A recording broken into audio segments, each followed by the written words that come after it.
Okay, enough of the Shinto slump. Let's talk about what Japan's up to now and what's their future. What's going to happen just down the road? Well, economically, they're down. No doubts about that. We just talked about it. They are down, but they're not out. By no means. Please remember, this is a society, a country, and a peoples that have reinvented themselves totally, not once, but twice in the last 150 years and had a great world impact each time they've done it. Does this mean there's a redo part tray on the way? Inevitably. They are going to have to refocus, reinvigorate, reorient themselves, their economy and their politics, and something's got to give. And it looks like it's starting to unfold right now. And that refocus is probably going to be back to Asia, back to the Asian hood, albeit much more nicely this time. It's not going to be an imperial takeover again like they tried last time. It didn't work out so well. This is going to be economically and diplomatically and trying to reincorporate their Asian society back with the rest of the Asian mainland. This is starting to unfold already. They have been working exceptionally hard in the last 5 years, 10 years maybe, but 5 years in particular, reestablishing diplomatic contacts with all the Asian neighborhood and re-strengthening relations and ties in a very, very big way, especially with China and Korea. It's been a virtual love fest between the Japanese leaders of the last 5 years and the major Asian leaders. They have had President Hu Jintao of China came and visited for the first time ever, played a match of ping pong.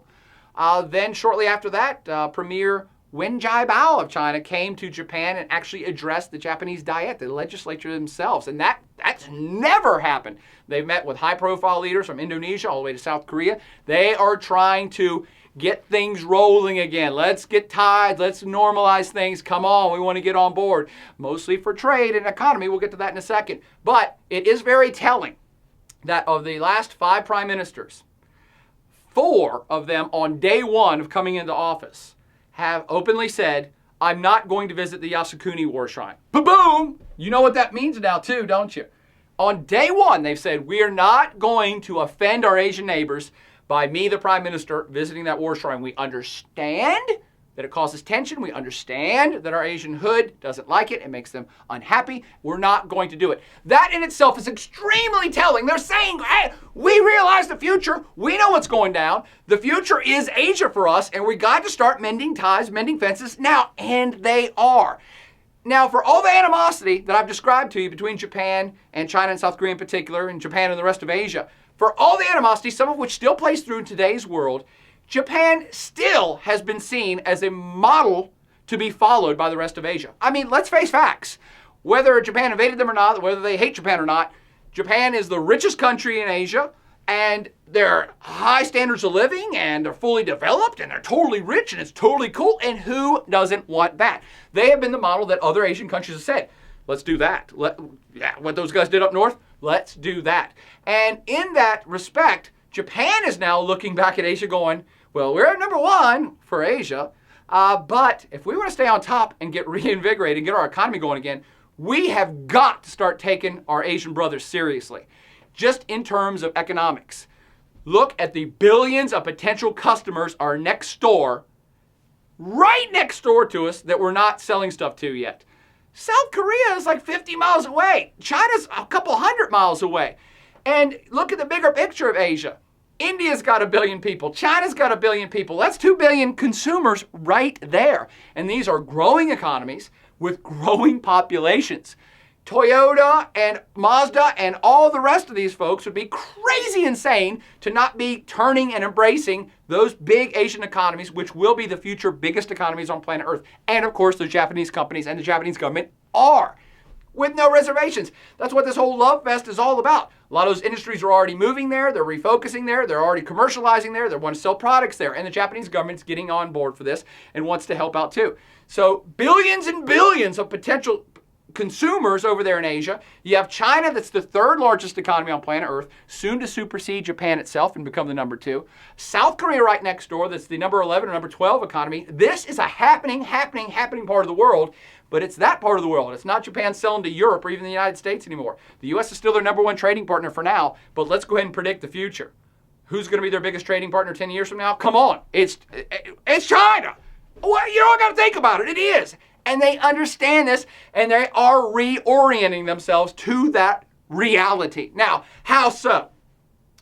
As already suggested, there's been a lot of high-level profile talks between the major leaders that are making things nicey-nicey.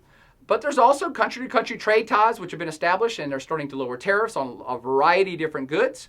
It's not completely free trade yet, but they're working towards it. But also, there are some very concrete things you can look at trade-wise and say, hey, yeah, they are doing that. I can see it on the wall.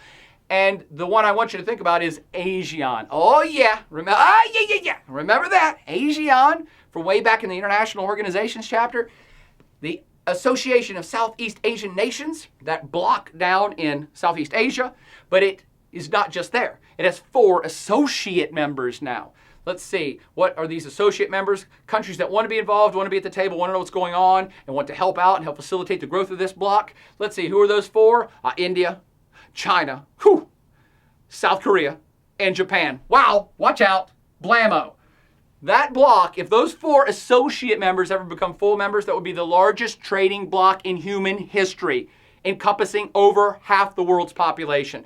That is real power. That's some serious stuff that's going down. So economically, Japan is already making moves to be reincorporated into what's happening in the Asian mainland, the happening hotspot for economy of the 21st century. Politically, they want to kind of be incorporated back in too. They are already a member of the Six-Party Talks, and the Six-Party Talks, there's 6 members of them, go figure. And the members are North Korea, South Korea, Big Brother China, Russia, the United States, and Japan. That makes 6. And the whole Six-Party Talks are all pretty much about these countries getting together to figure out how to make sure that North Korea does not go completely insane. They haven't been so successful so far, but it is a political grouping of which Japan is a critical part. So politically, they're being reincorporated. They're trying to show political leadership. And economically, for sure, they're trying to get back to their Asian roots, back in their Asian hood. But, hold on. This is not to suggest that they're severing ties with the United States or Team West as a whole. They are still a staunch and solid U.S. ally with no reservations. That's not going to change much. It might change a little, but it's not going to change much. They're a solid player in Team West. They are vying for regional leadership again, but even politically, when we talk about that Six-Party Talks, they're at the Six-Party Talks reinforcing the U.S. perspective, reinforcing the kind of Team West perspective on what should be done with North Korea. But even given that, on top of that, Japan still, and will continue to be, a huge supporter of U.S. foreign policy. Japan supports the United States war in Iraq. Japan supports the U.S.-NATO war in Afghanistan. And pretty much, you can call out all U.S. foreign policy, and Japan will be there backing us up the whole time. So they're still a core member of Team West. That's not going to change much. The U.S. is even proposing that Japan join the UN Permanent Security Council, which would beef up their political cred in a very big way, but we'll come back to that in just a second. The Japanese still rely extremely heavily on the U.S. to be their military umbrella as well. Okay, and that's not going to change much either. Yes, the Japanese have their self-defense force, but it's a self-defense force. They can't proactively go out and attack anybody. They can't have any offensive measures. They can't do any preemptive strike against anybody. An example, keeping with the Six-Party Talk stuff. Let's pretend that crazy Cuckoo Kim goes completely apeshit tomorrow and decides to point a missile at Tokyo and says he's going to launch it tomorrow. Constitutionally, the Japanese cannot do anything until the missile is launched. They can't. So they rely heavily on the U.S. still to be their shield in case any bad stuff goes down in the hood, including and mostly North Korea. That makes sense? So they still are under the Team West umbrella, even in the U.S. military umbrella, even though they're quite independent and have the strong self-defense force. They still house tens of thousands of U.S. military troops on Okinawa, but other military bases all around Japan. That's not going to change either. Yes, there's been major debate and a lot of people unhappy about the base, particularly in Okinawa. But overall, if you went and talked to the vast majority of Japanese people, none of them are suggesting severing ties with the U.S. And actually, hardly any of them would say they want to get rid of U.S. troop presence altogether. They understand that North Korea is crazy and a viable threat, and possibly China too. So there's no even though they're refocusing towards Asia, there is nobody, certainly not the majority, that's suggesting severing ties with Team West in the U.S. and going straight to the East. That's not happening. Even though Japan is still a staunch member of Team West, and they are trying to reestablish these ties with China and Asia. There has been talk, U.S.-sponsored talk, of forming an actual Asian Democratic Alliance, and the U.S. is doing this mostly to keep Japan entrenched, ensconced in our side. And this Asian Democratic Alliance would basically be a democratic axis of power in Asia that would comprise the strong democracies of Asia. And it would include anybody from India to Australia to Indonesia to Taiwan to South Korea, and Japan actually would be an anchor of this. Now, why would the U.S. want this, and maybe why would Japan want to be part of this? Well, because you do have growing China, massively growing China, and growing Chinese influence permeating out from every direction out of China. And this democratic axis of Asia would be a nice, tidy, kind of surrounding holding pin to not eliminate Chinese influence. That's not going to happen, but kind of counter it, kind of push it back just a little bit. And the U.S. would very much like that, and keep Team West in play, checking that Chinese growth militarily, but politically and economically as well. So all of this kind of crystallizes in the whole debate about the future of the Japanese self-defense force that we've referenced a couple times now. The U.S. would very much like Japan to completely scrap that constitutional ban, which prohibits their offensive capabilities for their military. Why? Well, perhaps the U.S. is tired of being the umbrella for Japan, but more so the U.S. would very much like tangible, real Japanese support around the world. In Iraq, in Afghanistan, in future endeavors of the United States and Team West. And they have said for years, hey, come on, Japan, we helped build you back up. You're the second richest country. You have this awesome self-defense force. You have the technology. You need to step it up. Come on, you're a big boy now. If you want to be a big boy on the big boy world stage, you have to have offensive military capability and start using it, at least to help out your allies like the United States. Okay? In fact, the U.S. has actually used that as a playing card, a little quid pro quo card to play against Japan, as the U.S. has suggested that Japan become a part of the UN Permanent Security Council on one condition, that they scrap that constitutional ban. Oh, tricky, Uncle Sam.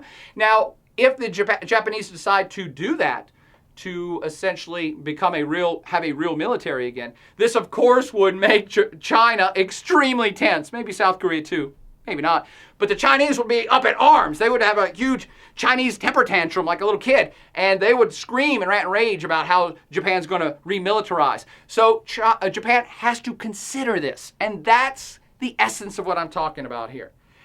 It's this balance that Japan is now undergoing, trying to recalibrate and refigure out. Obviously, economically and even semi-politically, they're going to have to reorient and refocus towards Asia. That is underway.